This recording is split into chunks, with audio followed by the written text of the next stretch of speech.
Itu ijma kalau riba itu haram. Lah riba itu apa? Mengambil kadar lebih dari uang pokok. Tapi semua sistem keuangan dunia meskipun itu di negara Islam yang jenenge bank rumus dasarnya itu suku bunga. Lah makanya kayak sama tak ceritani. Hukum bank mulai NU lahir 26 sampai NU wis tuwek saiki 2000 pinten. Tiap muktamar mesti aja ono sing takok. Yo tetep dijawab khilaf. Senengane muni telu gak oleh. Mulai dhisik yo telu. Suwe tambah papat. Biasane mainstream pertama riba mesti haram. Wis suwe nek riba mesti apa? Haram. Lah nek takok, lah bank itu termasuk riba apa ndak? Orang mesti haram. Kok muni riba itu haram. Kalau ceritani iki. Karena kiai-kiai yang meyakini riba haram itu betul. Kalau riba haram itu betul. Tapi kalau yang meyakini bank itu riba itu tidak mesti benar.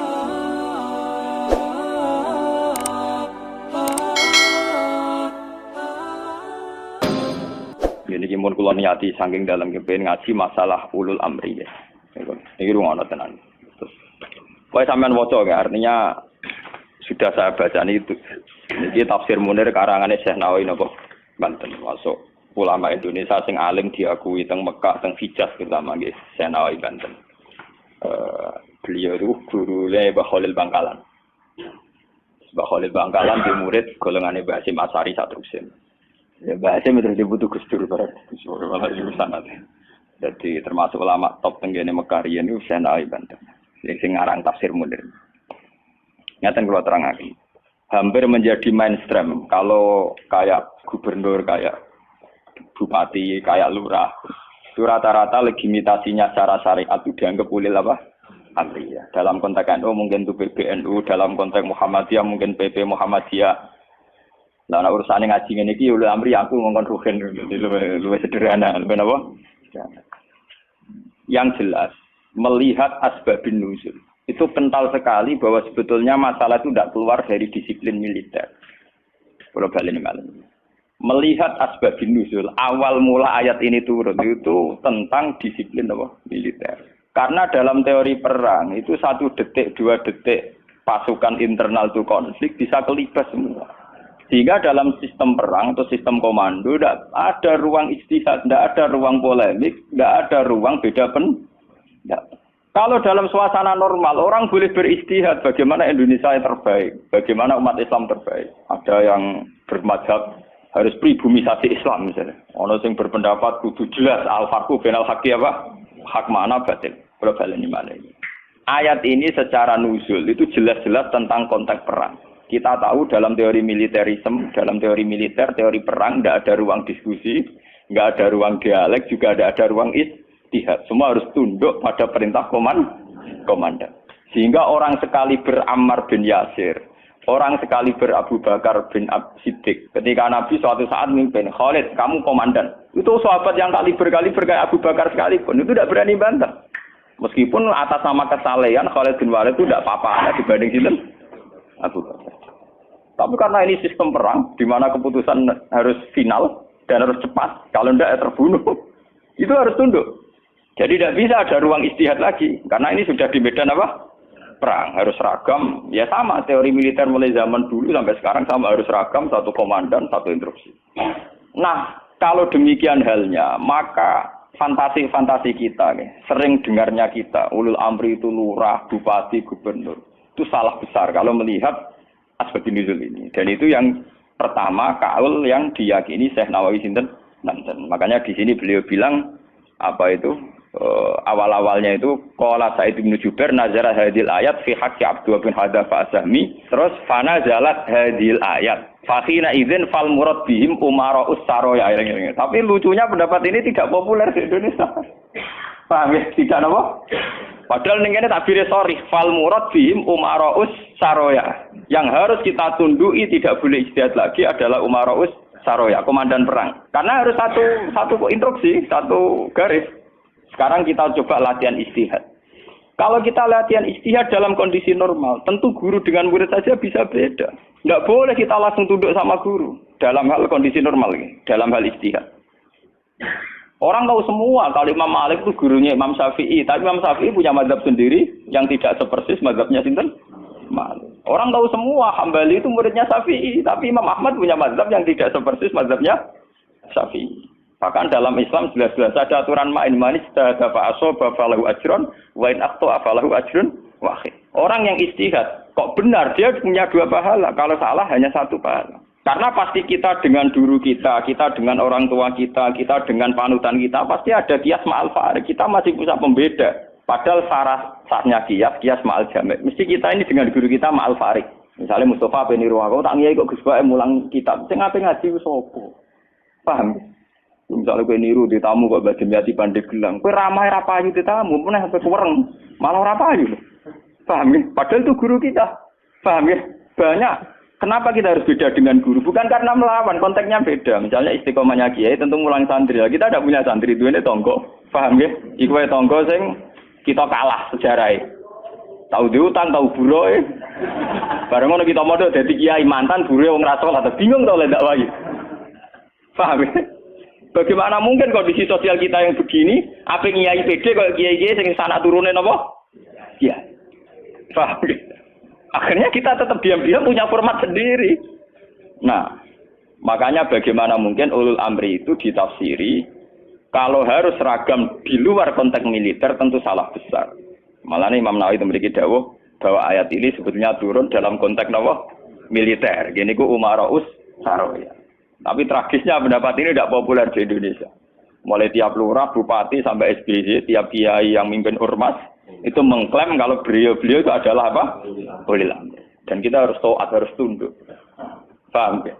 Itu kalau menurut pendapat di sini ya, niku awal yang dipilih ya. Artinya Imam Nawawi menceritakan 3 pendapat, tapi yang diprioritaskan di pertama. Biasanya tradisinya ulama, kalau yang dihikayakan pertama itu yang diyakini, paham ya? Dia misalnya punya 3 hikayah pendapat, ya kok yang diletakkan di pertama berarti yang paling apa?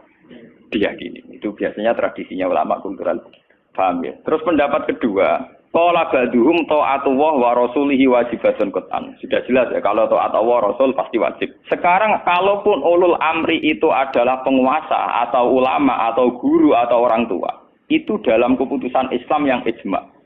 Ini perlu dicatat. Dalam keputusan ijma, Islam yang sampai napa? Ijma. Bukan dalam keputusan Islam yang masih dikhilafkan.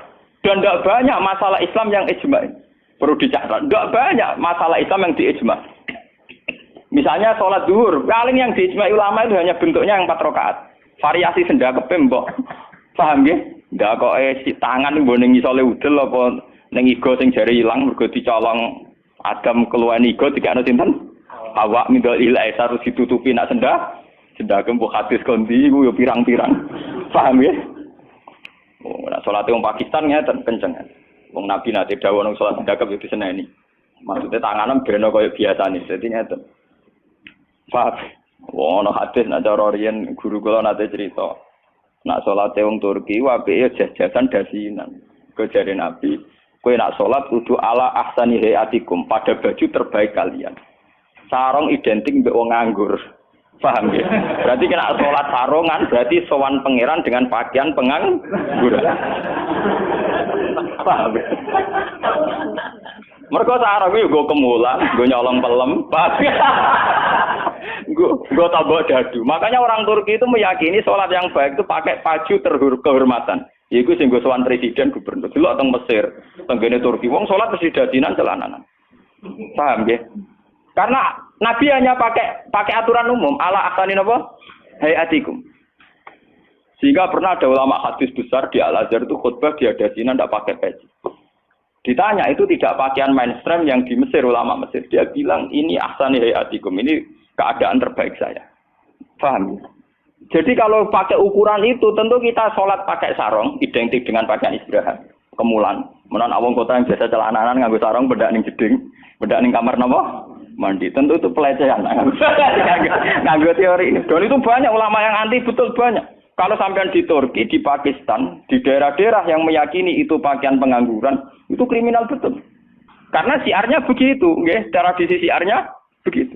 Tapi kalau di Indonesia, untuk daerah tertentu juga ada semua Indonesia, sarung itu identik dengan pakaiannya santri. Ya sudah kita sarungan ala santri. Tapi coba kalau di Malaysia, kayak Mahathir Muhammad, ya pakai celana, sarungnya disampingkan. Dan itu ala ahsani apa? Hayatikum. Tapi di Indonesia sama cak gitu, ketoprak tapi. Nah ini contoh. Lah yang kayak begini tidak mungkin masuk kategori wajib taat karena variannya tidak ijma gitu loh maksudnya. Saya paham ya? Tidak mungkin kita taat sama guru sama penguasa yang variannya begini karena tidak pada level nopo ijma. Paham ya? Mulane kula nu tak wiling-wilingan, kula anggere takoki santri kula, nak salat cepet. Ya sing wajib pokoke rukuk iku juga dari subhanallah terus sujud. Pokoke sing ijma tok kula niku pokoke standar sing cepet. Kula wiling-wilingan sunah Nabi mok sita. Kula sering lambenan putih niku wiling-wilingan sunah Nabi. Mergo kula cobaan gak mungkin. Daripada ora blas, wae wiling-wilingan Nabi seneng pakaian putih, kula seneng putih, ngoten wiling-wilingan. Kula paling ra seneng klambi batik jujur. Kok Nabi paling ra seneng klambi sing corake ruwet. Mergo Nabi nate diadai batik iku menolak karena corake napa keruwetan. Jadi saubun lahu a'lamu cara Indonesia napa? Batik. Makanya itu untuk zina. Biasanya kalau dalam tradisi Islam yang untuk zina itu perempuan, napa? Makanya desain klambi takwa itu tidak ada yang batik karena memang kalau yang kaitan takwa itu identik dengan polos. Niki cerita sunnah loh guys. Artinya tidak ada yang sakit itu biasa banget standar. Nah ini cerita ala asani napa? Hati. Ala asani hati. Tapi yang menjadi masalah, kalau nanti diskusi kiai. Tapi masalahnya ini loh, kelambine wong Indonesia paling damblah kehormatan itu batik. Makanya banyak kiai-kiai yang sholat Jumatan malah milih nganggo batik. Alasannya Jumatan disunatkan pakai putih, kalau tidak baju terbaik. Nah kadang batik itu menempati kasta terbaik. Tapi sebetulnya itu keruwetan. Masalahnya itu ada variannya itu, varian coraknya itu, yang lahu aklam, yang variannya apa? Dikeruwetan, apa? Keruwetan. Ya tapi ora apa-apa, tiga ya ora apa-apa. Penting ora udah. Lah yang kayak begini itu tidak mungkin menemukan format ijma sehingga tidak mungkin kita wajib toh. Ini catat ya. Tidak mungkin kita wajib nopo toh. Sehingga tidak perlu santri Indonesia yang mondok Mekah terus mulai jubahan ya enggak perlu. Sing mondok India terus nganggo turbus gitu mboten perlu. Sing di kiai kemal-kemul jubuhan orang ganteng pesel jubuhan. Wah sini wong. Nah gurumu ning Mekah jubahan pantes ganteng gagah. Aku wireng puasa kriting jubahan. Mesti pikirane wong pertama ngenyek ora ngarah darani sunah Nabi. Kok nyeben tapi mesti wong ora sida nafsirno sunah tapi nafsirno sing ora. Paham ya? Terus menyangkut varian-varian yang terus begitu. Lah termasuk yang diijma'i ulama yang paling sensitif tentu masalah nikah.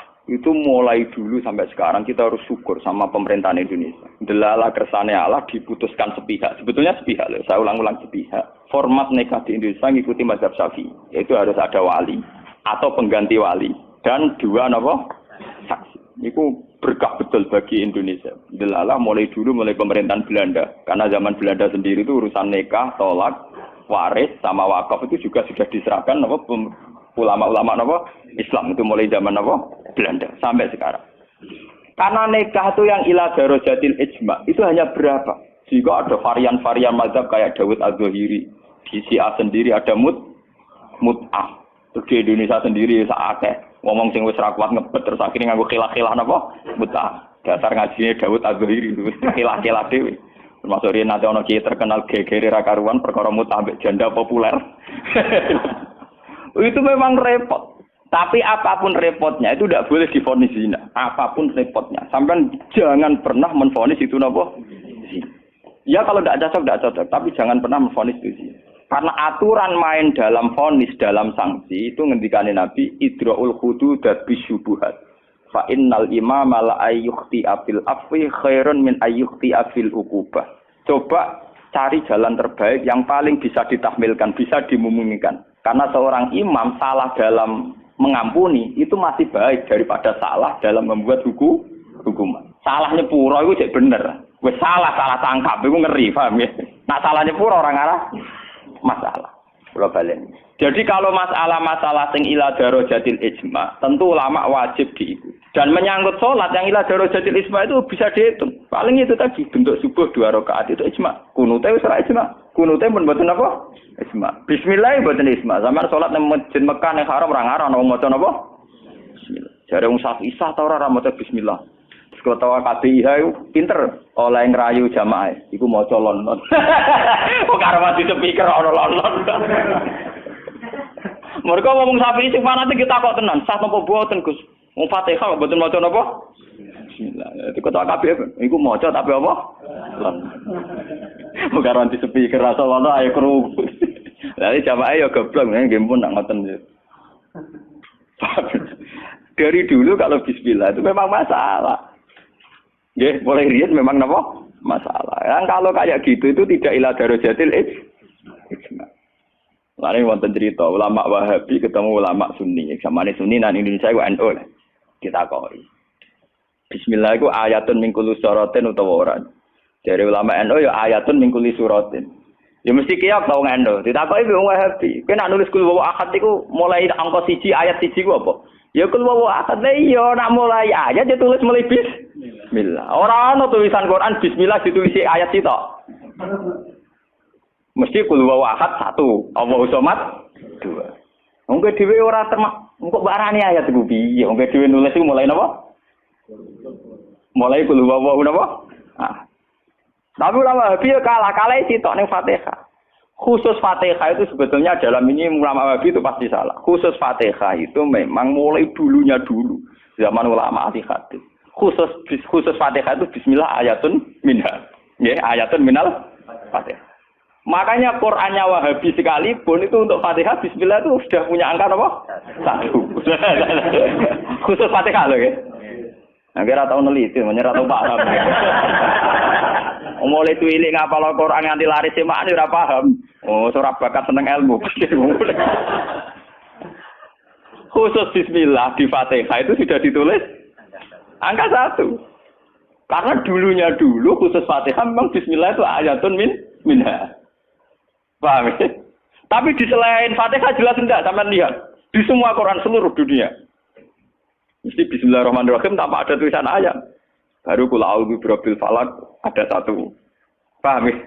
Itu menunjukkan bahwa tidak ayatun min kulli surah.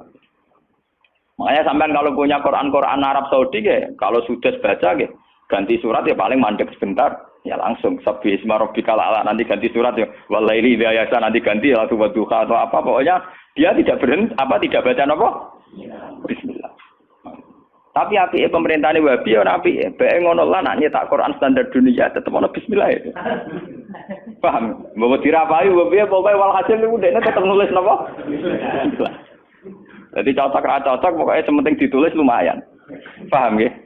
Mulane kiai-kiai kira iso do-bodoni jamaah. Sepundi kok mboten maca Fatihah imame. Ya maca tapi kira krungu. Nggih pun ndak.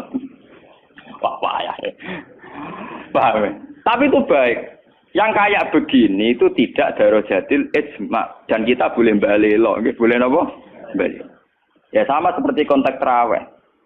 Kulo bolak-balik matur, wong Muhammadiyah roh kabeh nak tarawih nang Masjid Haram 20. Taslimatun min kulli rakaat. Tetep balelo 8. Pahami balelo napa? 8. Wong NU ya roh kabeh nek Mekah Madinah ora ono kunut. Tetepe balelo napa? Kunut. Paham? Paham ya? Di Muhammadiyah balelo ning tarawih, NU balelo ning itu sah secara ilmiah karena tidak darajatil ijma. Ya sah itu secara ilmiah apa? Sah. Apa contoh diterusno urusan poligami, tapi ekstrem. Poligami nggih ngoten. Wong roh kabeh, nak sahabat-sahabat itu garwane ana sing 16, ana sing 10. Tapi wong Syafi'i meyakini maksimal papat. Wong yo roh kabeh, nak Sidina Ali misale dibojo nganti 16. Raja-raja Mataram malah 32 6 ngono. Padahal iku wis Khalifatullah pranata napa? Ya wong ya artinya kita ini itu tidak ila darajatil isma. Kamu menvonis zina pasti salah. Jangan mentang-mentang kamu Syafi'i orang Islam yang menikahi di atas 4 kamu vonis zina pasti salah. Vonis kamu pasti salah, kriminal vonis kamu. Jangan mentang-mentang Syafi'i kamu menvonis zina siapa yang nikah fawqal arba'. Nggak bisa. Karena itu memang keputusan maksimal 4 itu tidak. Sing ijma paling sak ndure siji mesti masalah geger iku ijma iku. Iku mergo nglakoni dhewe-dhewe. Paham, nah iku peristiwa kenyataan, nah iku ora urusan ijma ulama. Mulane anggere ana kiai sing ahli sosial kados kula tak kok iku hukume poligami piye? Poligami ora piye. Lah kok derawan iku ya mari repot. Nah iku mesti kemari repot. Halal sing mari napa? Repot. Jadi masalah-masalah yang tidak irada rojatil isma itu tidak usah punya vonis hukum. Jangan katakan orang yang nikah faqal arba hukumnya zina. Itu juga menyangkut Jumatan. Jangan katakan kalau sebelum 40 orang terus tidak wajib Jumatan, tetap wajib. Khas mensyaratkan 40 itu khas mazhab nopo? Syafi'i. Tidak bisa. Misalnya di desa-desa terbelakang banyak yang jumlahnya belum 40 dan mereka tetap harus Jumatan. Dalam kitab-kitab Syafi'i sarannya juga gitu. Jika dunal arba'in sebaiknya tetap Jumatan. Meskipun nanti sebaiknya a'aduha zuhron. Meskipun nanti sebaiknya ya ada apa? Karena bahaya kalau nanti ada Jumatan disyaratkan nunggu orang 40. Enggak ada dalam tradisi wong latihan berjuang langsung di umat kira 40. Iku apa-apaanan. Latihan berjuang di umat 40 iku sakene. Nabi dadi nabi selawase ana sing di umat loro telu. Nutrimo wong sapi di umat minimal piro? 40. Ora ngarah. Paham ya? Ini kula baleni malih. Kalau pendapat ulama itu ila darajatid isma baru wajib ditundui. Padahal masalah yang ijma itu bisa dihitung dengan jari. Misalnya sholat 5 itu paling bentuk rokaatnya yang ijma. Bentuk fatihahnya ya misalnya Hanafi tidak harus fatihah. Pokoknya mata ya saro minal Qur'an. Macam-macam gitu. Nggih, mata ya saro napa? Minal. Kalau Syafi'i bentuknya harus fatihah. Enggak harus surat. Itu yang tidak ijma'nya. Begitu juga menyangkut i'tidal baca apa, rukuk baca apa, sujud baca apa juga tidak pernah ijma'. Sementing ada tumakninah bikot di subha. Nah, ya ukurannya bacaannya pakai begitu. Kalau diteruskan juga masalah qiraah, ada Ibnu Katsir, ada Imam Asim, ada Imam Amir, Ibnu Amir dan sebagainya. Sehingga qiraahnya Quran ya macam-macam. Cuma kita ngikuti qiraah atau Asim min riwayatin apa? Hafiz yang kita yakini dianggap qiraah apa? Masyhur. Paham itu? Kalau terusaken niki. Jadi niku sing menyangkut isma. Lah niki sing radi ekstrem Imam Nawawi ngendikan wa amma ta'atul umara wa salatin fal aksar annaha takunu muharramatan. Niki ekstremen. Kalau taat pada penguasa atau raja itu kebanyakan konteksnya, kebanyakan kasusnya itu malah haram. Li annahum la ya'muruna illa bil dzulmi. Paling banter kebijakannya berbau napa? Zalim. Nah, niku ekstremen ya. Jadi Senawi Banten itu ekstremen. Dan dalam hal ini saya tidak sependapat dengan Senawi Banten. Karena kalau di kitab-kitab lain itu rata-rata meyakini vonisnya jangan haram, tidak wajib. Tidak wajib dulu. Kalau beda ini kalau contoh. Kalau dalam usul fikih dikatakan haram dengan tidak haram itu beda sekali. Sama seperti hukum dialogis. Misalnya Mustafa kere itu parah. Nah ora sugih iku ya ora nganti kere tapi ora nganti sugih. Misalnya Ruhin goblok itu parah. Tapi nak darani Ruhin uga ngalim tapi ora nganti goblok. Nah di sini Imam Nawawi menfonisnya ekstremen. Ta'atul umara itu haram. Niku ekstremen. Sebetulnya dirumuskan dulu tidak wajib, nggih. Urutannya napa? Tidak wajib. Lah tidak wajib itu bentuknya bisa haram ketika maksiat. Tapi ya kadang-kadang naik ke wajib. Kalau itu menjadi maslahatul ra'iyah. Paham ya? Juga bentuknya bisa sunnah. Kalau baleni malih nggih. Jadi teng usul fikih nggih, dasar-dasar ilmu usul fikih wonten aturan main ngeten nggih. Pertama misalnya hukum itu wajib. Ada tidak wajib. Nah tidak wajib itu bisa sunat, bisa mubah, netral, ya, bisa khilafil aula. Jadi jangan divonis haram dulu. Ya, jangan divonis haram. Dan kita ngikuti tradisi Sunni bahwa taat kepada umara selagi tidak memerintahkan barang haram, itu taatnya wajib. Selagi tidak memerintahkan barang apa? Nggih, jadi misalnya SBY punya kebijakan masyarakat harus bayar pajak misalnya, yang pada kadar yang wajar, itu ya wajib. Tapi kalau memerintahkan haram maka menjadi apa? Haram. Artinya apa? Hukum taat kepada umara itu tidak ada hukumnya. Yang penting tidak wajib dulu. Nanti melihat kalau konteksnya maslahat menjadi wajib. Kalau tidak maslahat tapi tidak haram, ya nanti ada urutannya. Kalau agak baik ya mungkin sunat. Baiknya sedikit ya agak sunat. Kalau setengah makro ya khilaful aula sesuai urutan-urutan di fikih. Karena itu banyak itu ketentuan-ketentuan di fikih. Lah yang menjadi masalah ini sama dengan tenan. Bagaimana kalau sesuatu itu taruhannya dengan stabilitas? Niki rungokno tenan. Entah itu stabilitas politik, entah stabilitas ekonomi. Kayak kasus Bank Senturi itu kaitannya jenenge apa? Stabilitas.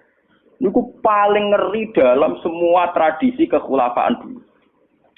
Misalnya Yazid itu jelas-jelas gentuk. Yazid bin Muawiyah jelas-jelas gentuk. Dia adalah aktor di balik pembunuhan Said Husain di Karbala. Tapi kalau dilawan akan terus berdarah-darah umat Islam. Karena de facto Yazid lah yang dianggap presiden saat itu. Karena dia putra Muawiyah yang memenangkan pertarungan politik dengan Ali bin Abi Thalib. Jika kalau dilawan akan terus berdarah-darah umat Islam. Tapi keputusannya Said Hasan mengakui pemerintahnya Muawiyah, juga pemerintahnya Yazid. Apa mengakui kebatilan? Ya enggak. Hasan hanya ingin bilang bahwa stabilitas umat berdarah-darah harus dihindari. Perang berkepanjangan juga harus dihindari. Sehingga ketika era Said Hasan disebut Amil Istima. Itu paling susah. Dan itu mulai dulu sampai sekarang masalah. Begitu juga stabilitas ekonomi. Semua ulama itu ijma kalau riba itu haram. Lah riba itu apa? Mengambil kadar lebih dari uang pokok. Tapi semua sistem keuangan dunia meskipun itu di negara Islam yang jenenge bank rumus dasarnya itu suku bunga. Lah makanya kayak sama tak ceritani. Hukumnya bank mulai NU lahir 26 sampai NU wis tuwek saiki 2000 pinten? Tiap muktamar mesti ana sing takok. Yo tetep dijawab khilaf. Senengane muni telu ka mulai dhisik yo telu. Suwe tambah papat. Biasane mainstream pertama riba mesti haram. Wis suwe nek riba mesti napa? Haram. Lah nek takok, lah bank itu termasuk riba apa ndak? Urung mesti haram. Pokoke munine riba itu haram. Kula critani nggih. Karena kiai-kiai yang meyakini riba haram itu betul. Kalau riba haram itu betul. Tapi kalau yang meyakini bank itu riba itu tidak mesti benar. Bank loh. Karena begini, dulu ekstrim-ekstrimnya kiai tenggene Indonesia termasuk Kiai Rehan Kudus. Termasuk guru-guru saya ekstrim. Ini kemauan sempat fatwa khusus bank negara itu boleh. Masih bilang gitu. Lihat di keputusan-keputusan RW itu. Yang masih punya ruang boleh bank apa?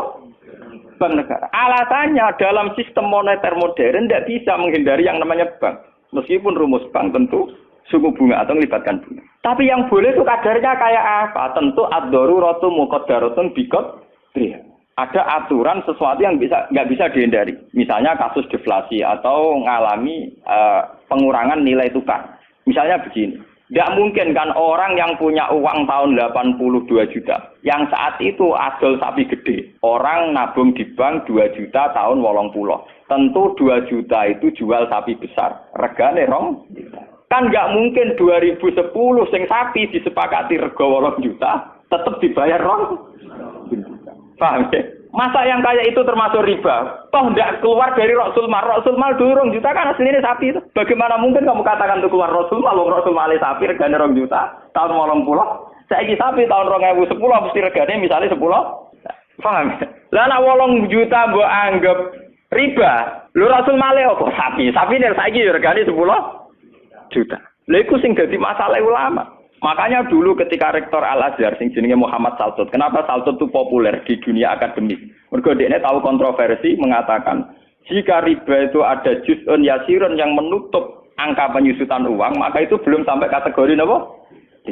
Cuma sing dadi masalah di Jawa yang kita alami. Krus yang diakui syariat kan hanya krus pakai emas.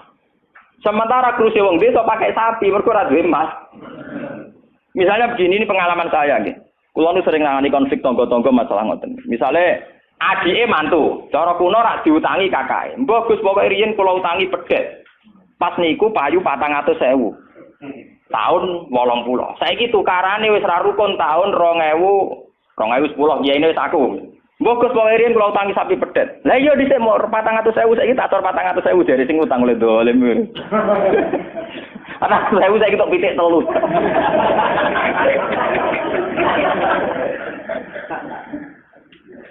Aku lho dadi kiai iki gampang kula jawab ngeten mawon. Nek disaur 400.000 jelas mari geger. Itu kok ono pedhet mawon. Wong riyen utange napa? Pedhet.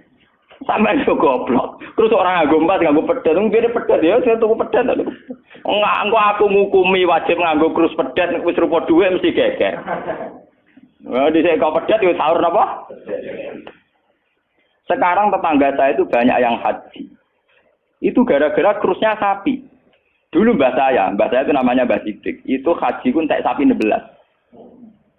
Sekarang itu wong-wong darani haji ku murah.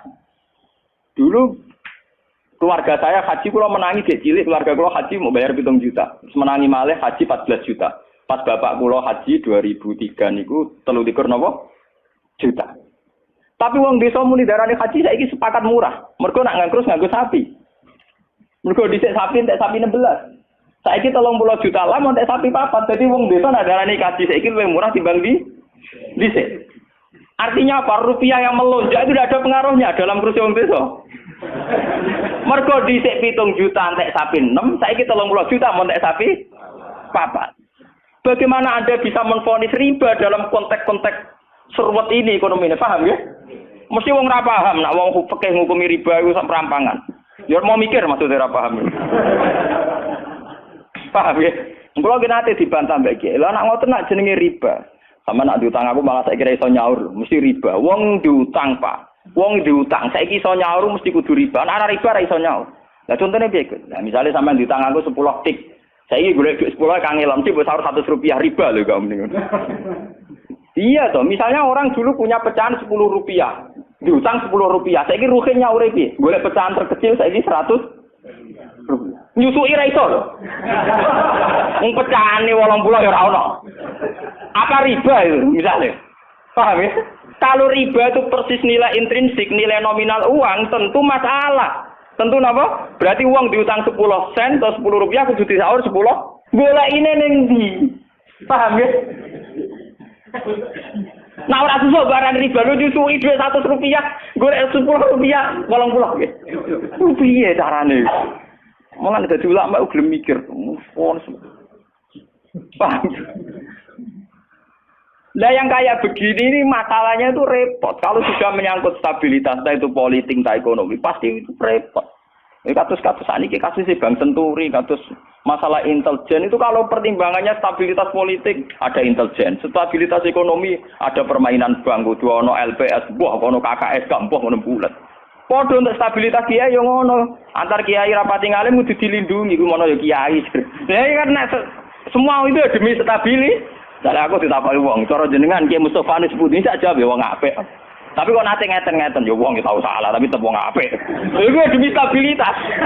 Kalau mau tidak percaya pada kiai tinggi juga repot agama iki, paham? Paham? Orang mau bangko yang kalau enggak ada motif percaya ono ras. Podo kalau dukungan masyarakat ke kiai rendah kita ya repot ngurus agama ki napa? Nang takoki kiai sapa iki cara jenengan putih apik ya mending. Tapi kok ngene-ngene Gus ya tetep apik di bangku ya bener. Aku lah sering disewani tiang-tiang ngono kiai terkenal apa di tokoh-tokoh desa nggo terkenal apa ngono jenenge fitnah ya macam-macam, mbok fitnah mbok tenan apa napa alam. Ono kiai kok kelakuane ngene-ngene terus ya ben apa to. Sing diarani kiai kok apa? Kiai ku wong sing mimpin salat. Angger pancen salat itu pas kiai, lah di luar iku kowe ra ngekno ora apa-apa. Sesuai kiai ini kadang-kadang soal aku. Wala Gus kula difitnah ngeten. Ku yo goblok. Kiai kok di luar urusan salat. Yang penting ku anggere salat ke rukuk makmum rukuk kabeh. Pas ke sujud kabeh ku jenenge kowe pas kiai. Paham nggih? Di luar iku 50-50. Wong aku sing ngalime perasaanku ngono kok kowe kok repot. Aku ora wis kiai ngalim, perasaanku dadi kiai pendak mulang amne. Ora mulang wis rapati napa? Iya. Lho hak kontak kok tangga-tangga kula nganti sakniki biasa teng pasar lungguh teng parkiran iki lungguh teng isor iki biasa. Iki tiang-tiang lunggune sepeda motor dhuwur kadang ya wonten sing ngamuk. Wis ono Gus Ba, aku bilang, aku nyayu pendak mulang. Kenapa ngene iki ora pas sing apa? Cuma tetep wong saleh, nek tak omong ya. Aku tetep wong saleh. Lalu kula ulama paling ora tau tersinggung. Mboten ate kula tersinggung, sale rukun tak kontan nurut mboten tersinggung. Nggih biasa mawon. Ya ora nurut itu artinya jadi akal. Jadi pertimbangan. Ya apik jadi akal lah kudu. Kudune seneng mbek santri jadi duwe akal. Kadang kita ini berlebihan, ngongkon wong liya juga taat di luar konteks urusan agama. Kadang kita nyuruh orang itu kan hadzun nafsi. Misalnya aku jadi kiai di rumah mewah, tentu kepengen ono pot sing indah, ono bunga sing indah. Ngongkon santri wajib nurut. Itu kan aku nafsu. Saat aku kepengen di bunga yang indah, di taman indah kan nafsu. Kenapa instruksinya pakai lembaga kekiainan? Paham ya? Oh, itu kan kriminal, apa? Paham ya?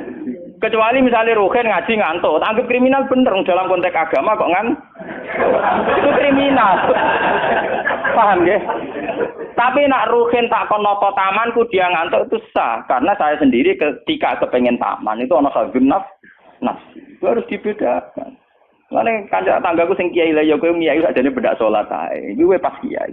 Tapi kan nak rukuk jek janut rukuk gitu sih apik. Tangga-tangga itu wong salat itu apik prae gara-gara kecewa apa? Ya tak omongi masyarakat ya tak omong. Nak ben prae yo prae wae. Dari awal salat itu ku sunat. Ora usah maksa salat itu tembe gremeng dari awal salat itu apa? Kena ora percaya tak baturi ra salat itu. Mau aku nganti saya biasa ra salat itu. Gua biasa lho nganti sani ra salat iki toko-toko biasa. Ini biasa mawon dulu. Ya tapi kan jadi sekeramat nggih wong barang aja. Ya biasa mawon gitu. Artinya bukan apa-apa ya. Mbok ya agama itu tidak usah sekere. Kon sunat ben tetep napa? Sunat. Terus kok ada dua ora atau surat subuh nek salat. Wong bakar nek keragat. Ora tau subuh nek salat wae. Penak. Subuh wajib ora tahu pas itu napa? Paham. Maka dan itu yang dipakai ulama-ulama dulu kayak Khulafaur Rasyidin pakai itu. Kalau perintahnya itu pribadi, mereka dari awal tidak mewajibkan. Sehingga mereka tidak punya masalah yang serius. Kalau baru atas nama agama benar-benar wajib toh. Sekarang itu kan rancu. Nak ngono arwe, nak ngono santri kriminal kabeh. Misalnya wong lunga, misalnya kiye lunga kudu mobil sumban, kudu wis rosi kudu.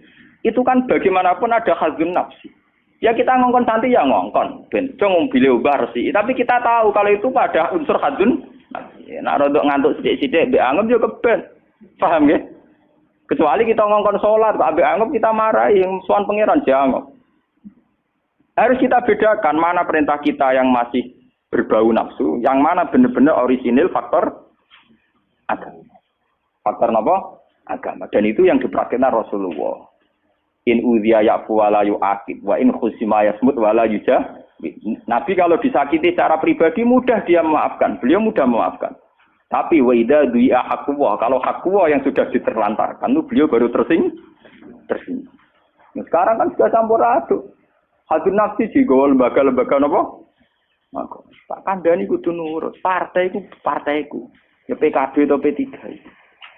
Kalau PDIP mbah. Jangan dia kok PDIP, Gus. Kulo pene tok perjuangan. Lalu mulai dia kata gue, partai apa bagus? Kulo PDIP tapi pene tok. Napa Gus ya perjuangan? Ini wong urip kudu napa? Perjuangan. Nek meleset PDIP golongan karya. Kau ngalim kudu sering berkarya. Mohon kula terusaken nggih. Ya niki sing termasuk antike Dawe Senawi Banten. Wa idon anna a'malal umara wa sa'atin mauqufatun ala fatawal ulama. Jadi sing sederenge ayat.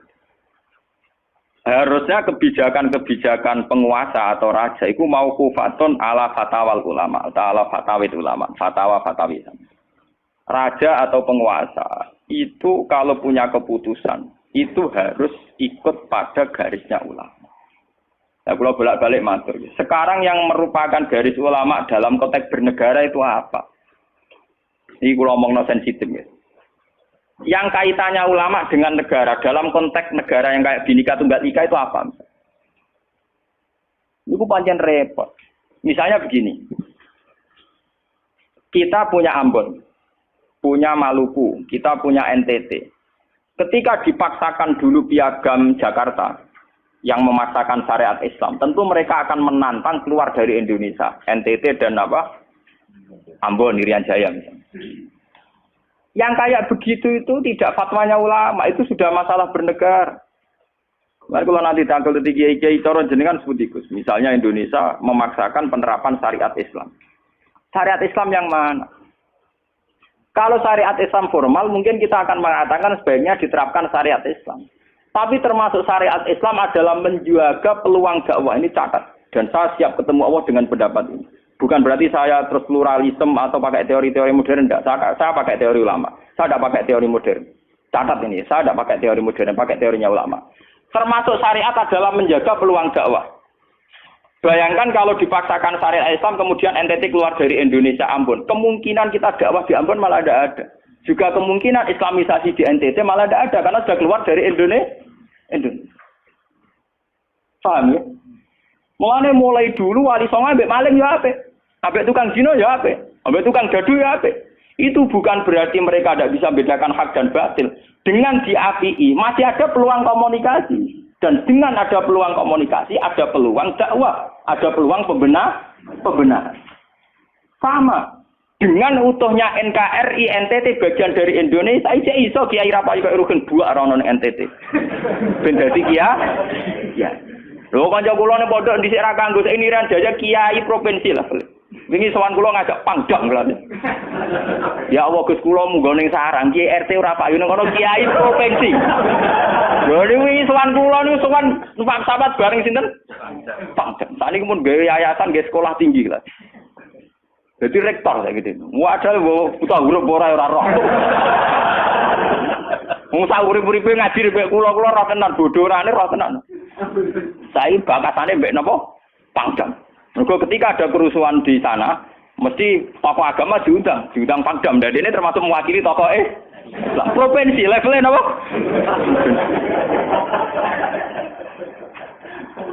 Artinya logika sehat kita, kalau kita memaksakan syariat Islam formal malah NTT lepas, itu kan berarti tidak ada kesempatan dakwah. Toh dengan tidak lepas, toh kita bukan berarti tidak ingin dakwah, kan tetap ingin apa? Mane bojo ngecewakno lae aja pegat. Nak ra mbok pegat ana kesempatan dandani, nek kena wong ra iso.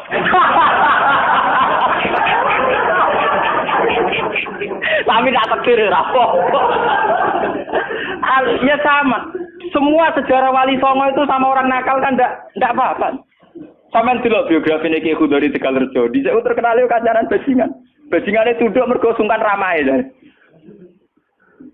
Teng Rembang ana jenenge Ki Sahid, wonge ganteng Ki Toreko. Niku wonten bajingan tobat mergo kula sungkan mbek Sahid. Mboten nate duka mbek kula, bar ketemu kula pengen senyum.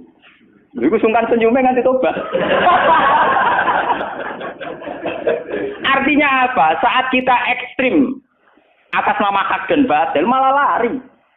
Toh teori itu ya diakui Quran, walaupun tafazzan ghalidul qalbi lan faddu min hauli.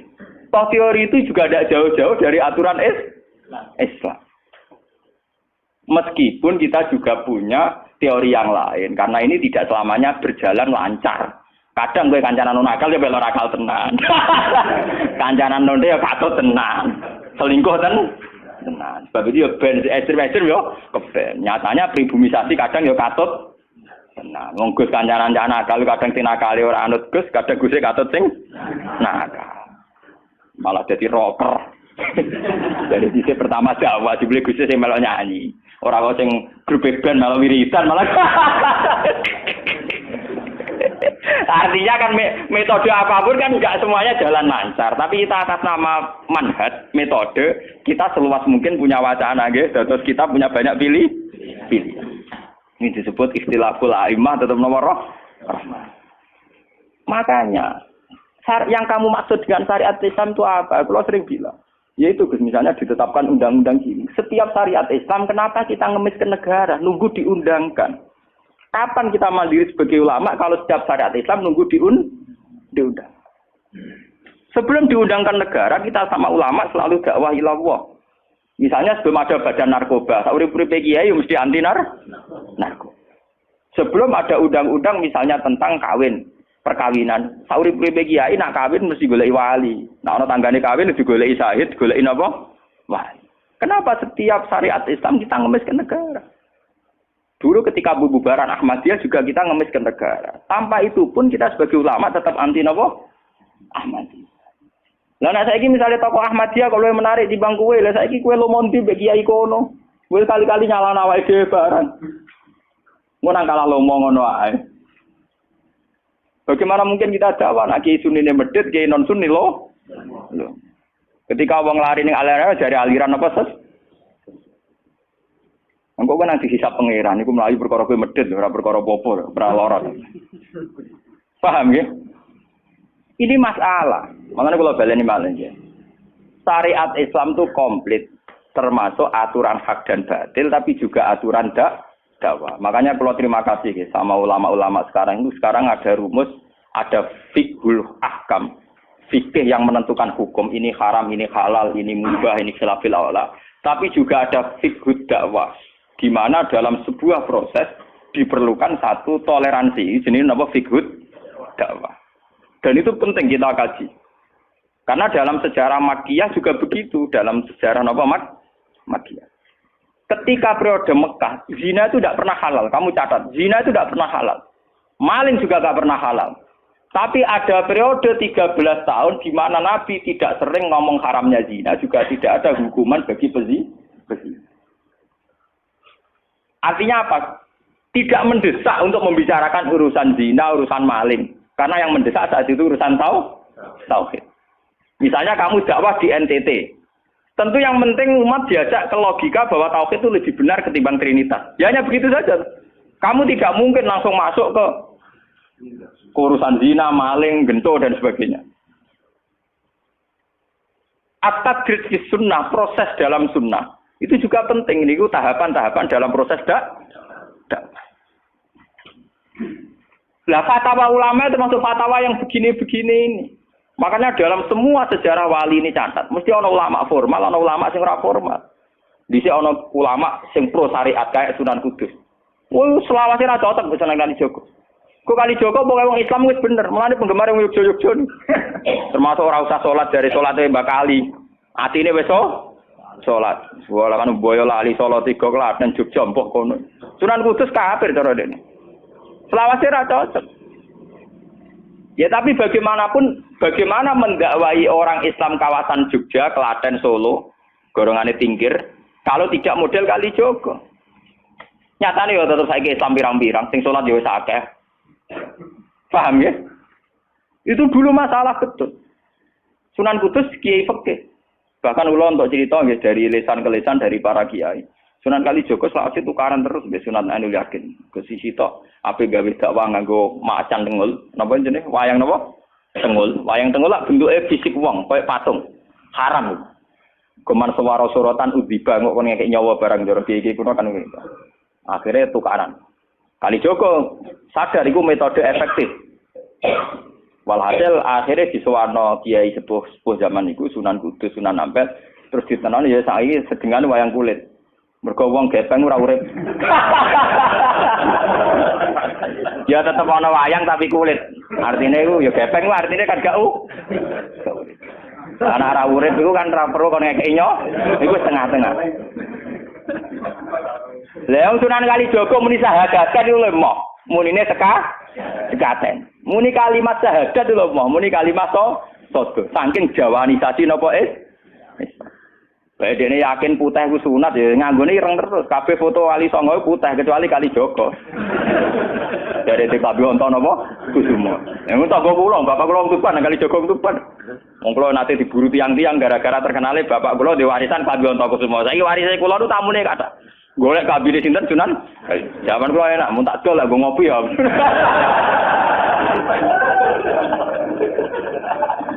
Mau Gus barang apik iki mau didol go ngopi. Sing duwe aku terserah kula. Oh ngenyawang tenan wong alim jujur bakat ono Kusumo. Payah tenan. Mulai dulu Abu Yazid Al-Bustami juga begitu. Mesti ada ulama yang di kampung-kampung. Sama tak ceritani ya, biar ulama syariat tidak terlalu ekstrim. Zaman Sayyidina Umar jadi khalifah. Khalifah resmi yang ditunjuk para sahabat. Dan saat itu belum banyak konflik. Ya, belum banyak apa. Itu Sayyidina Umar mendapat amanah dari Rasulullah sallallahu alaihi wasallam. Umar, saya punya umat. Dia adalah orang terbaik di zamannya. Ya, saya punya umat, dia adalah orang terbaik di zamannya. Namanya Uwais Al-Qarni. Kalau kamu ketemu dia, salamku untuknya. Dan kamu harus minta doa supaya husnul khotimah. Terus dari Umar, pakai Fabi. Pulau ngertosis pundi. Dia udah penyakit baros. Fa'adhabahu wa ila maudi ad-dirham. Walhasil ning gone Katifil Aisar ada bekas penyakit baros tinggal sak napa? Sak koin nggih, cara sakniki napa? Sak koin. Ini kula cerita. Dia punya ibu sendiri hidup di kampung Angon Wedhus. Walhasil Umar tiap ana tamu ya diblodori. Paham ya, anggar sing raine mirip-mirip ngono. Nah ora kutil kan maksudnya iku. Ora mau diadir. Mboten iki kula cerita, ben sampean ngerti. Walhasil akhirnya suatu saat itu rombongan Uwais Al-Qarni dari Qurun Al-Qarni. Niku sowan Sayyidina Umar. Ketika ketemu sesuai sifat itu, Sayyidina Umar nangis gitu. Uwais Al-Qarni mboten purun. Walhasil akhirnya yang memerintahkan ini Rasulullah. Uwais Al-Qarni purun nangis mesti itu. Lalu sing antik apa? Sayyidina Umar tanya, "Ya Uwais, saya ingin waktu supaya kamu mau ketemu saya." "Ndak ya Umar, ini harus pertemuan terakhir. Ini harus pertemuan apa? Terakhir." Walhasil semenjak itu tidak ketemu lagi sama Umar. Artinya apa? Dan itu saya yakin, sama ndak usah anut kula, keduren anut makom kula. Dan resiko sama mesti rawani. Artinya begini. Ketika orang dengan izzatil Islam, ini catat betul. Misalnya wong dadi kiai gede, kados kiai kula misalnya Kiai Memun, kados Hasyim Muzadi, kados Gus Dur, kayak kiai besar.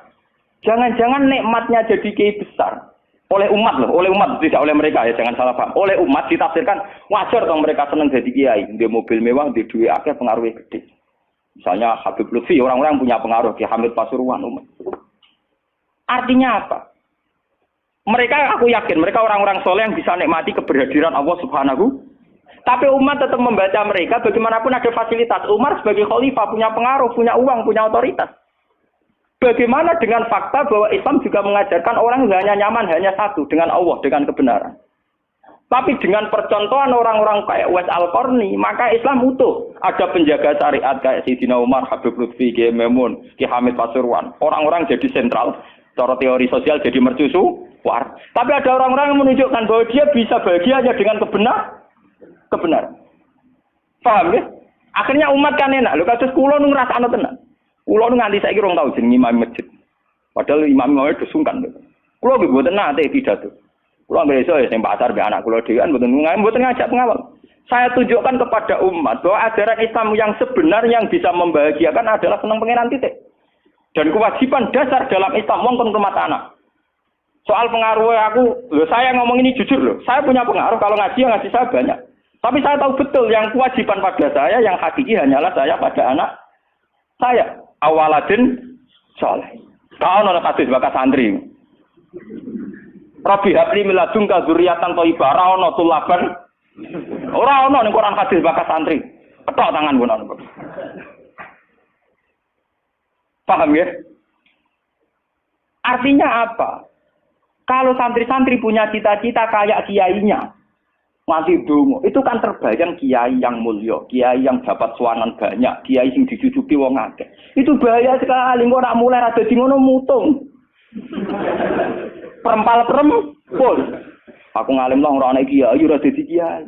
Loh untuk jadi kiai itu kan gampang. Orang nikmati sholat, nikmati ibadah, nikmati kebenaran, wis hakikate kiai, paham ya? Malah dene gento nak nyaratno enak ngenteni mul. Kula nganti saniki bayangno sakniki, umpama sampean saiki kuwabe lho ora seneng kula. Kula nek ndak ada masalah. Kula kok krungu kabar sakniki sing seneng jenengane bubar kabeh. Sami sekolah zarah kula mboten susah. Hakon lho. Hakon wah mboten susah. Karena saya harus melatih diri bahwa kebenaran Islam. Uwais Al-Qarni mau tukang angon wedhus rumah ibu. Agar esuk dagangan ning pasar nak badi dienggo rumah ibu. Tapi dengan begini dia walinya setingkat Sayyidina Umar. Karena apa? Itu tadi menjadi percontohan bahwa untuk menjadi hamba yang baik tidak perlu semegah Umar. Tidak harus semahal Umar. Sama tidak usah niru ya. Masalah itu Isra Mulya loh. Ya, artinya ya sudah. Tidak usah niru. Ini hanya pelajaran saja. Tapi nak kula banyak tak tiru tenan. Artinya tak tiru. Biar saya hidup saya itu murah. Lu tanyakan istri saya. Kulo sering kode bojo kulo, "Dek, aku nak mati langsung pendem. Rasa ngenteni iki gede. Pakai kuburan jero terus pendem." Yo ora usah ngundang wong, yo ora usah disolati. Nek anakku ning omahe kon nyolati, nek ora yo wis. Oh, ora usah repot. Lah nek sing tepat tepung kata, ini jelas itu enggak urusan dengan saya. Yang penting aku kepengen anakku nyolati. Dengan demikian kita biasa jadi kiai yang muda. Aku mudah bahagia karena punya anak, seneng anak sudah. Coba kalau saya menargetkan bahagia ngenteni umat yang banyak, ngenteni loyale ra genti ning kiai liya, partene ora genti partai tokoh liya. Loro ati, paham ya? Wes loro ati ra bener cara Begitu juga era Abu Yazid Al-Bustami. Dia juga punya teman wali sing tukang ngancani preman-preman. Nanti kalau critakno jenengan. Jadi Abu Yazid Al-Bustami saking ainul yakin nang Gus warga takok pangeran Gusti, kalau saya di surga temannya siapa? Jadi ora takok mlebu ta ora, tapi kalau saya di surga itu temannya siapa? Kalau dia yakin kelasnya itu tidak ada yang bandingi. Jadi dia duwe kelas sing ora ono sing banding. Sampai pangeran walhasil dijawab si A misalnya. Ya Rugen misalnya. Rugen iku atokan cekak gawe piring Jepang iso ora tau ketunan. Dia preman sithik-sithik nyeraine sik preman terus walhasil terus barang dipethuki pas ning warung wong minum-minuman. Ya dene mboten minum nggih ngombe banyu biasa, banyu putih. Kancane udah minum kabeh. Akhirnya Abu Yazid balik kanan. Jangan-jangan ngipi saya salah. Mosok kancaku ning swarga kok wong ngono iku. Pas sampai balik kanan diceluk. Ya Abu Yazid, ya betul, saya teman kamu di surga.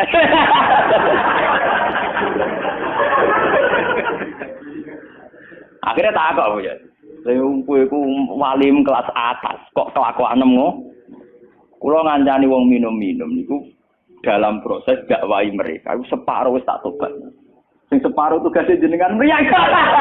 Aku ya mriyang wali resmi kon nobatno wong mereka. Jadi gampangane umat Gus Mek terus kon mimpin Hasim Muzadi. Paham ya?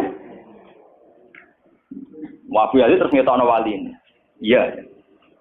Umatem kon delok raiku. Nak ora tobat ojo undang Abu Yazid Al-Bustami. Gelalang. Hei umatku, itu seorang wali Abu Yazid. Lihatlah wajahnya. Langsung tobat kabeh. Ngene alamate kiai nek tau nobatno wong.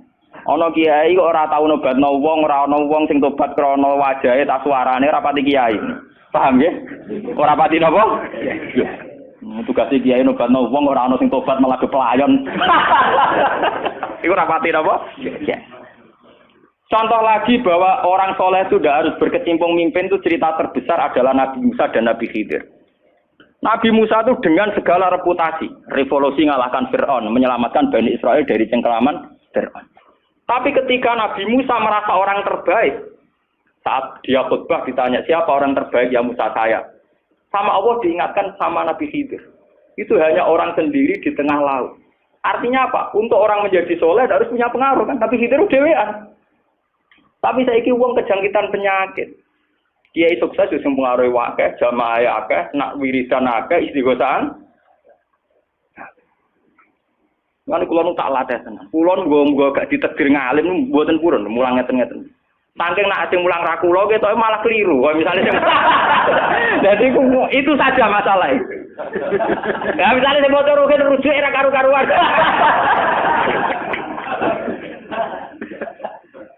Tapi saya tetap menjaga energi ala Uwais Al-Qarni hingga detik ini saya jaga. Biar saya mudah ikhlas.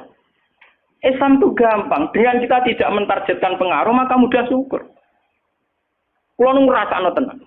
Kalau anggere teng mriki nggih ubal ngebis, digoseki wong kaya wong awam kadang dipisoi tiyang. Cara-carane enak tenan. Artine dia nyaman tenan. Kadang dipisoi wong, kadang macam-macam cara-cara. Nah, kalau teng pasar biasa dipisoi wong gitu ya.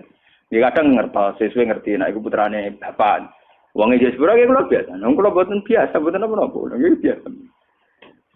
Wong kula nate saran termasuk kiai. Wong nate ngebis mau dipukuli tiyang mergo ngrasa luwih kiai di bangku.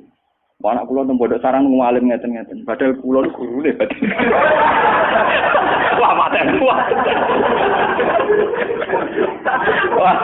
Saking awam kula, maksudnya karena saya dipil ngajak anak kula ya nggo dadan sitok ngono. Guyon mbek anak kula wis wong awam cekek. Situ bukan apa-apa, bukan saya apa-apa. Untuk menjaga itu bahwa khazanah Islam itu ada tokoh formal kayak Sayyidina Umar, Nabi Musa, kayak Kiai Maimun, Habib Lutfi, ya siapa? Kalau di sini mungkin kados Kiai Nawawi banyak kiai. Enggak apa-apa, itu harus kita jaga, kita hormati. Kados Mbah Nawawi, Mbah Munawir, Mbah Arwani kita hormati.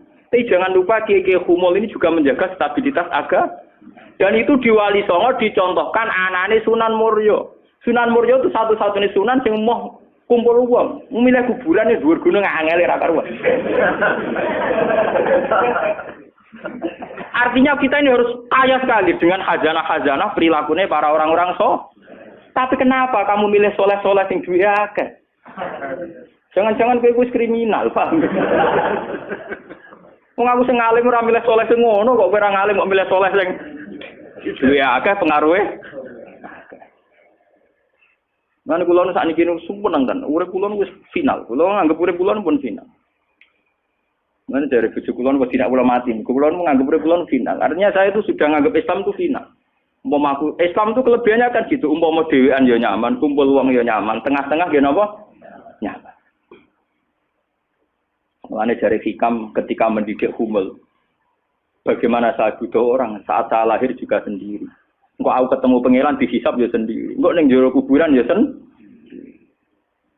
Aku tanggung jawab ning arep pangeran sendiri. Engko aku dipendem ya sendiri. Aku pas lahir ya sendiri. Aku pas mati ya rohku dicabut ya sendiri. Engko aku butuh wong lha apa? Tapi sekarang manusia semenjak ada teori ilmu sosial itu kulino didikte betapa pentingnya pengaruh relasi jaringan. Wah, teori bulat kok mbok not. Paham ya? Pembulatan teori ngono apa? Lha sakniki Rembang kados ngeten iki rame-ramene badhe pilkada. Wah, akhir kiai disowani kandidat-kandidat.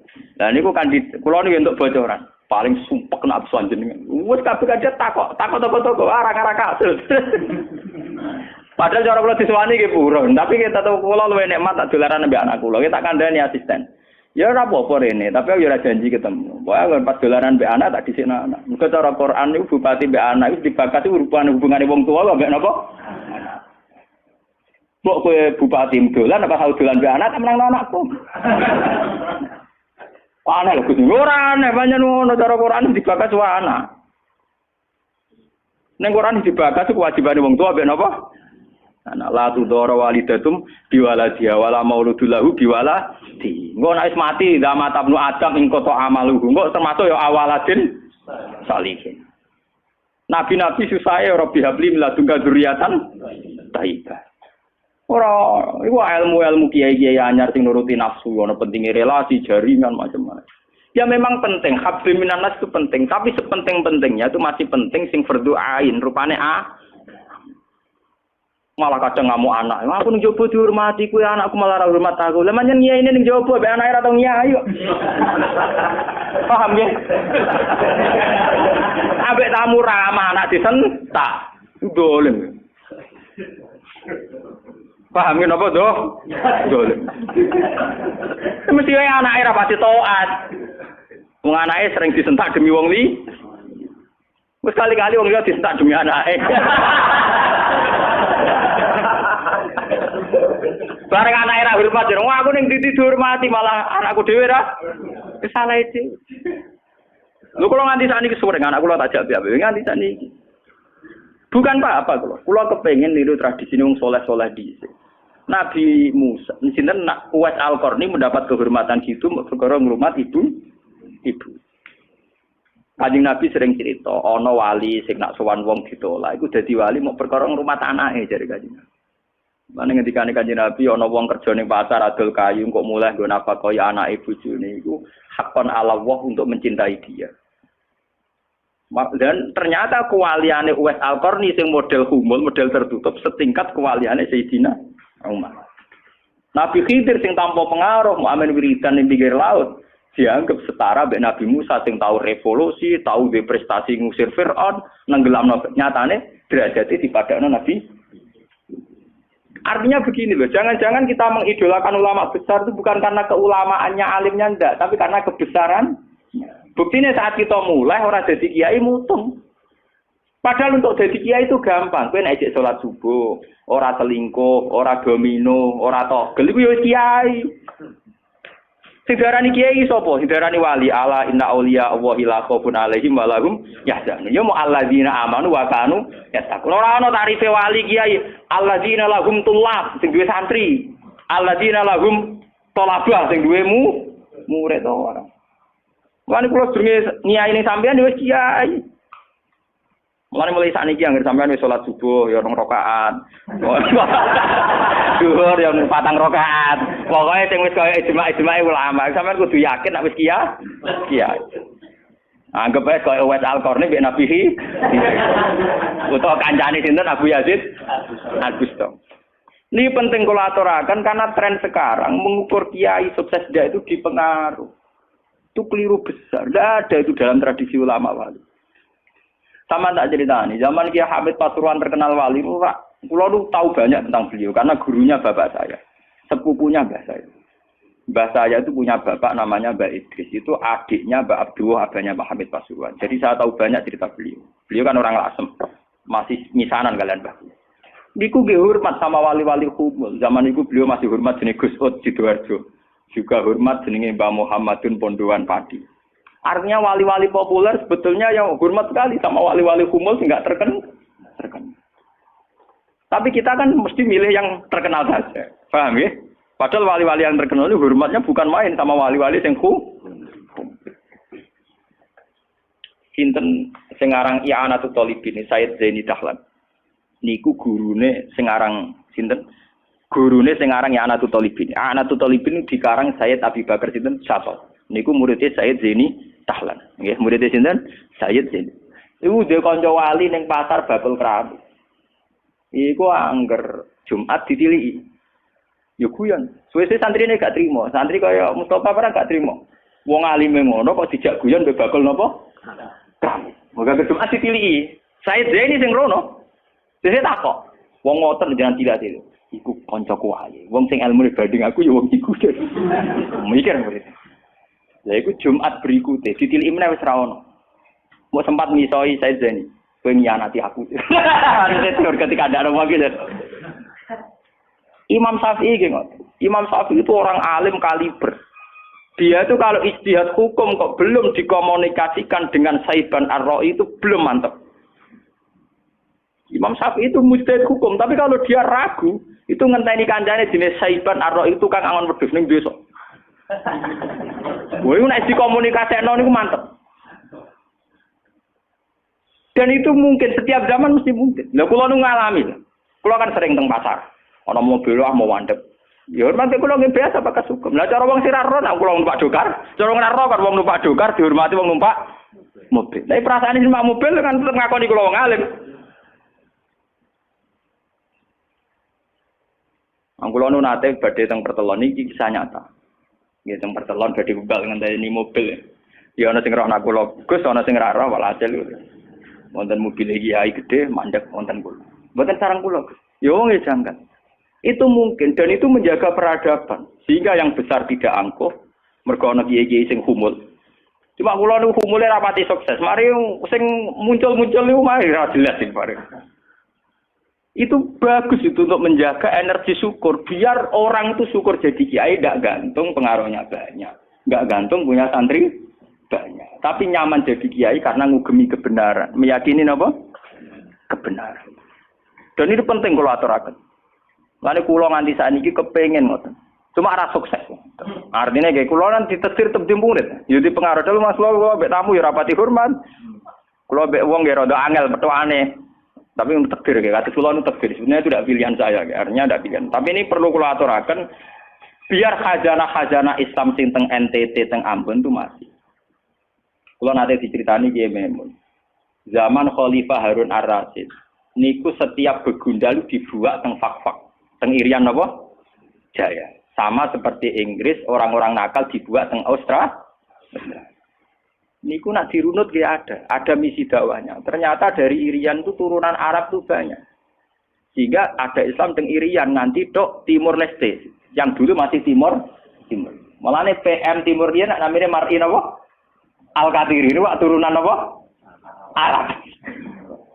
Wong Timur Leste kok tahu di WPM turunan Arab. Ini berko zaman sinten Harun Ar-Rasyid. Niku begudal-begudal dibuat teng fak-fak, napa? Teng. Niku anak turune termasuk tokoh-tokoh sing teng putih, teng Timur Leste, teng putih. Niku wonten sejarah. Artinya apa? Apapun humulnya perjalanan umat Islam tetap barokah bagi yang lain. Tapi kenapa kita harus cari yang terkenal? Kiai-kiai humul barokah. Tapi aja kelainan terus kuper lho kowe. Terus percaya ngipi jimat. Lah mari saiki ku anggere humul identik percaya jimat sampai napa? Kere. Humul perkara ning gunung budak ngenteni apa? Nah, iku sing repot ora humul klenek jeneng. Nak humul nek mati Allah ora kok nek mati ngenteni keris ceblok, paham nggih? Humul kok perkara ngenteni napa? Keris. Lah niku artinya begini nggih, kula matur kula bulan baleni. Zaman Ki Hamid Pasuruan niku wonten jenenge Gus Ud Sidoarjo. Zaman Ki Bisri terkenal ngalim. Niku sering diskusi hukum ambek jenenge nak boten lepat niku subhanallah. Mbok kiai tangga Ki Mabrur. Ngalim-ngalim wong Rembang Kota namine sinten? Ki Mabrur. Zaman Mbah Zubair terkenal, Mbah Zubair Abeba. Niku nggih sering diskusi kalian Mbah Kula. Di Mbah Kula nggih muridé Mbah Mahfud Atur-Musi. Bahkan dulu ketika naskah Mbah Mahfud Atur-Musi hilang itu dulu dicari di Lasem. Di kiai yang saat itu belum terkenal karena masih Gus. Ini ku jenis Mbah Mansur. Niku murid Mbah Mansur bin Khalil. Lah Mbah Khalil itu santri sing katibnya Mbah Mahfud napa Atur-Musi. Jadi banyak sejarah-sejarah di mana kiai-kiai top harus berburu sama kiai-kiai humul, kiai-kiai napa? Kiai-kiai humul. Nah saat ini sing dadi repot kan sing kiai top nyepelekno kiai humul, sing humul perkara keris mbek akil. Iku padha masalah ini. Padahal andekan seperti cerita-cerita dulu Imam Syafi'i cari Saiban Ar-Ra'i, Sayyidina Umar cari Uwais Al-Qarn. Itu akan stabil Islam. Artinya stabil begini loh ya. Orang merasa Islam itu nyaman bukan karena derajat-derajat duniawi. Selama ini kita akan begitu. Wajar kiai ayem. Umpamanya di mobil, di duit. Artinya umat itu belum bisa menafsirkan nak kiai ayem karena tingkat kecintaannya pada kebenaran. Itu maksud kula. Paham ya?